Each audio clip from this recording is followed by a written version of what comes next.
Oui, comme tout conseil, d'abord c'était un temps de réjouissance, mais surtout c'était pour aller marquer mon soutien. Vous voyez, l'exil n'est pas facile. L'exil, c'est une situation que chacun vit à sa manière. Et quand tu vois les exilés, les réfugiés, se mettre ensemble pour avoir quand même un petit moment de joie, il était important d'aller partager ça avec eux. Voilà un peu le sens pour lequel on a décidé d'être présents. Et nous avons passé vraiment un bon moment avec ces personnes qui ont tout perdu, mais qui n'ont rien perdu puisqu'ils ont leur conviction. C'est ce que je retiens de ce temps qu'on a partagé avec eux. Okay. Dans la même rubrique, on vous a aussi vu exécuter des pas de danse. Comment vous pouvez nous faire ressortir le sentiment que vous éprouvez à cet instant? Oui, comme je dis, c'est de partager la joie. Voilà. On est tous de génération Zouglou. Donc partout où on entend le Zouglou, on est obligé de revivre ces moments-là. Mais c'est ce que je voudrais qu'on puisse retenir, c'est de voir tout ce monde exilés, réfugiés, malgré toute la situation qu'on vit, de pouvoir quand même partager la joie ensemble. C'est ce que je retiens de ce moment, la joie partagée. Ok, de la soirée, on revient à l'hôtel Forecast et là-bas, le décor qui a été planté, c'est que on vous a présenté comme l'initiateur de cette déclaration-là avec la communauté en exil ici à Accra. Comment vous expliquez l'opportunité de cette déclaration qui a été faite ce soir? Non, l'initiateur, non. Je pense que ce sont c'est une idée que nous avons partagée entre nous et nous sommes mis ensemble. Mais ce que je voudrais dire sur ce projet-là, comme vous avez dû le constater, il n'y a rien de nouveau qu'on ne dit depuis 2011. Nous sommes en exil pour une situation politique que notre pays a connue.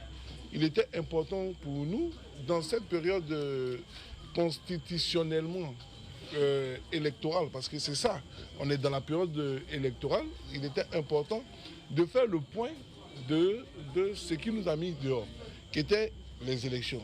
Donc en se retrouvant, en réfléchissant, on a vu que chacun a toujours sa conviction, chacun a toujours son engagement et chacun a compris que la conviction ou le combat n'est pas déterminé à une période électorale, mais est déterminé par rapport à une situation bien donnée. Il était important qu'on fasse le point. Est-ce que les prisonniers politiques depuis 2011 ont été tous libérés? Est-ce qu'il n'y a plus d'exilés depuis 2011? Est-ce que les comptes sont toujours gelés? Où se trouve Laurent Gbagbo aujourd'hui?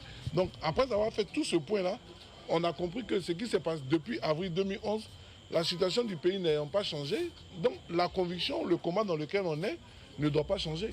Donc, c'est la réaffirmation de cet engagement-là qui nous a réunis, nous ici, mais tous ceux qui n'ont pas pu faire le déplacement, qui ont contribué aussi à ce que nous soyons présents pour pouvoir réaffirmer cet engagement-là et cet appel vis-à-vis du peuple de Côte d'Ivoire, qui est le peuple pour lequel nous menons le combat. Ok, une question subsidiaire à sa question. Vous parlez de votre réengagement, mais est-ce qu'on pourrait avoir une idée des moyens de réengagement, de vos moyens de réengagement? Bon, les moyens, il n'y a pas de moyens spécifiques. C'est d'abord la conviction. Nous sommes en exil pourquoi? Nous sommes en exil parce qu'il y a eu le refus de la vérité électorale qui a conduit, je dirais, à une situation, un coup d'État, et qui a dégénéré sur des comment on dit ça, des chasses à la sauce et aux personnes, au trac des... Voilà, c'est un peu ça. La situation politique que la Côte d'Ivoire connaît n'est pas nouvelle. Exilés politiques, prisonniers politiques, déplacés internes, comptes gelés, rattrapage. Donc, pour nous, les moyens que nous avons toujours eus, c'est la lutte démocratique. La personne dont nous reconnaissons nous a appris à lutter de façon démocratique, avec la parole, avec, je dirais, la conviction. Et donc, l'engagement nouveau que nous sommes en train de prendre, c'est de dire que ce n'est pas parce que nous sommes nous parlons d'une crise post-électorale, ce n'est pas parce que nous sommes dans une période électorale, on n'a pas oublié le combat. Et le combat émane certes d'une situation électorale, mais n'est pas forcément lié aux élections. C'est un peu ce que je voudrais dire là-dessus. Ok. Vous avez vu ici, c'est des jeunesses qui ont des opinions qui ont initié ce rassemblement-là. Mais au début de l'exil, c'est l'idée était unie. Aujourd'hui, on constate qu'il y a quelques-uns qui ont pris d'autres chemins. Est-ce qu'on peut être rassuré aujourd'hui que demain, est-ce que ceux qui ont fait la déclaration seront tous dans ce combat-là? Comment comptez-vous vous y prendre pour que demain on n'ait pas encore des surprises dans vos rangs? Bon, chacun a pris l'engagement de façon personnelle. Donc pour moi, la réponse émane de tout un chacun.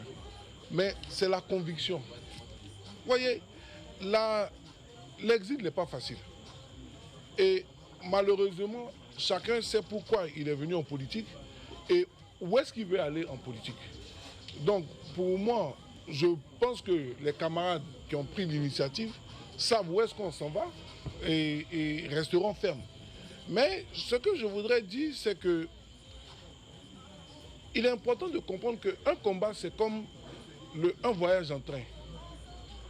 Le plus important n'est pas de regarder ceux qui descendent, mais c'est de regarder ceux qui arrivent. Voilà. Donc pour moi, celui qui arrive à sa gare, quand il descend, mais on regarde aussi, on observe aussi qu'il y a d'autres qui rejoignent ce combat-là. Donc au final, on fera le point. Mais il faut qu'on mène le combat de la libération de la Côte d'Ivoire à destination. Ce n'est pas qui est descendu, mais c'est avec qui nous allons arriver à ce combat-là.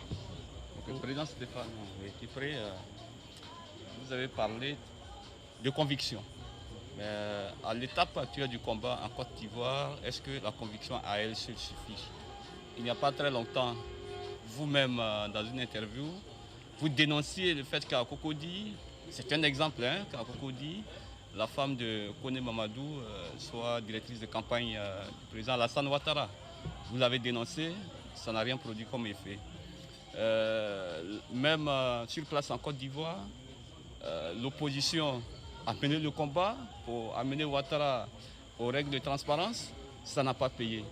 Aujourd'hui, est-ce que la conviction à elle seule suffit pour contraindre Ouattara, comme vous le dites souvent, à respecter la constitution ivoirienne et à ouvrir le jeu politique véritablement? Mais pour y arriver, déjà, il faut avoir la conviction. La conviction, c'est la base de tout.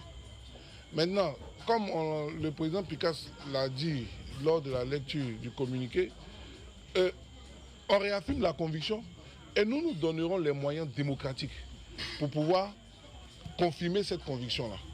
Donc ce n'est pas que des paroles, mais il était important d'abord de faire un tri pour voir qui est avec nous, qui n'est pas avec nous. Quand on a fini de faire ça, les moyens démocratiques, je pense que nous les aurons. Mais le combat est un combat collectif, mais un combat du peuple d'abord. Donc pour moi, quand on a fini de réaffirmer les convictions, quand on dira au peuple, voilà le sens dans lequel nous devons partir, je pense que le peuple suivra. Voilà. Ici. Monsieur le Président, malheureusement, les membres influents de votre parti, sachant que vous êtes le président de l'UNG, l'Union des nouvelles générations, sont en prison. Je pense notamment au secrétaire général, M. Denis Ayepa, au président des jeunes, Alain Durand-Zagol. Vous, en tant que président de l'UNG, que faites-vous, ou du moins que comptez-vous faire pour pouvoir obtenir la libération de ceux-ci, sachant qu'il y a déjà une vague de personnes qui ont été libérées ces temps-ci? Sachant aussi que vous êtes loin de la Côte d'Ivoire. On ne pourra pas régler le problème individuellement. Voilà. Même s'il n'y avait pas un seul militant de l'UNG et qu'il y avait un Ivoirien qui était en prison pour ses convictions politiques, on allait lutter pour ça. Donc, pour moi, ça ne s'arrête pas au cas de nos camarades, mais la Côte d'Ivoire ne doit pas avoir de prisonniers politiques. Personne ne doit aller en politique pour ses convictions. Personne ne doit être contraint à l'exil pour ses convictions. Donc, le combat que nous sommes en train de mener, quand ce combat aboutira à une victoire certaine, vous verrez que tout le reste, que ce soit le SG, secrétaire général de l'UNG, que ce soit le président des jeunes, mais que ce soit tous ces anonymes qui ont été arrêtés par dénonciation, seront tous libérés. Voilà pourquoi je ne voudrais pas rendre le combat individuel, mais je voudrais rendre le combat de façon collective et pour libérer le peuple. Parce que la prison, ce n'est pas seulement les 4 murs. Mais quand on est chez soi et on n'est pas capable de pouvoir se déplacer et aller à un meeting politique de poursuivre ses convictions, c'est une prison. Quand on ne peut pas exprimer, je dirais de façon libre, son opinion, c'est une prison. Quand on ne peut pas, je dirais, dire, ou bien on perd son emploi parce qu'on a fait un choix politique, c'est une prison. Donc, la prison aujourd'hui, c'est les 322 000 km² que constitue la Côte d'Ivoire. Les prisonniers en Côte d'Ivoire, c'est la majorité de ceux qui ont la conviction de suivre le président Laurent Gbagbo, la majorité des Ivoiriens. Et donc, c'est pour tout cela que nous devons lutter et c'est ensemble que nous pourrons arriver à une victoire certaine. Monsieur le Président, vous êtes membre de la CNC. À la signature de la charte à l'hôtel Bellecote, vous avez posé un certain nombre de revendications. Aucune de ces revendications n'a été satisfaite, alors que certains membres candidats déclarés décident de compétir. Quelle interprétation, de quelle analyse faites-vous de la situation? Pour moi, la CNC est une coalition qui est en train de perdre la confiance du peuple de Côte d'Ivoire. Ça ne sert à rien de se mettre ensemble quand on ne sait pas où on va. Vous voyez? Et je pense qu'on ne peut pas en même temps dire qu'on n'est pas d'accord avec la composition de la CEI et puis aller déposer sa candidature à la CEI. On ne peut pas en même temps dire que les conditions démocratiques ne sont pas réunies pour aller à une élection présidentielle et puis on a tout, on placade ces affiches. Il faudrait qu'on respecte le peuple de Côte d'Ivoire. Vous voyez, et j'ai eu à le dire personnellement, j'ai entendu certaines déclarations de certains leaders de la CNC qui disent remettre le pouvoir après ces élections-là à d'autres personnes. Bon, je dis qu'au sortir d'ici, j'allais convoquer la direction de l'UNG pour qu'on puisse savoir si la CNC est une alliance de conviction ou est une alliance de pouvoir de rechercher un bétail électoral. Parce que le peuple de Côte d'Ivoire ne peut pas être constitué ne peut pas faire un bétail électoral. En tout cas, les partisans de Laurent Gbagbo ne peuvent pas être un bétail électoral. Celui qui veut être élu, qui fasse le tour de la Côte d'Ivoire et qui parte chercher ses militants. Donc si on a un CNC, pour pouvoir prendre les militants des autres, pour pouvoir devenir, ils sont en train de se tromper. Et je pense que cette question de la CNC, il va falloir trancher. Donc vous envisagez de sortir de cette plateforme? Je ne peux pas, de ma position de président de l'UNG, décider ça. Voilà pourquoi nous allons convoquer la direction du parti pour pouvoir se réunir, et savoir où est-ce que nous allons. Mais ce que je voudrais retenir, c'est que l'union est nécessaire. Donc nous sommes dans la CNC parce que nous pensons que l'union est nécessaire pour pouvoir aboutir, je dirais, un combat. Mais on ne peut pas s'unir lorsque nous n'avons pas les mêmes objectifs. Donc ce sont les objectifs qu'il va falloir recadrer et voir ceux qui pensent qu'ils ont atteint leurs objectifs au sein de la CNC et ceux qui pensent qu'ils n'ont pas encore atteint les objectifs. Et nous allons nous mettre ensemble. Comme on dit, les oiseaux de même catégorie volent ensemble. Donc nous allons voir quels sont ceux qui sont dans la catégorie de conviction dans laquelle nous sommes et puis voir comment est-ce que nous devons mener la lutte. Ok. Excusez-moi, vous soutenez le président Laurent Gbagbo qui très bientôt, c'est-à-dire le 9 novembre prochain, qui s'ouvre son procès à la Haye. Vous, en tant que l'un de ses fidèles partisans, l'un de ses fidèles militants, l'un de ses fidèles compagnons, quel est votre sentiment face à ce... La seule chose que je peux dire, d'aujourd'hui au 9 novembre, là, beaucoup de choses peuvent se passer. Donc observons. Voilà. Merci, président.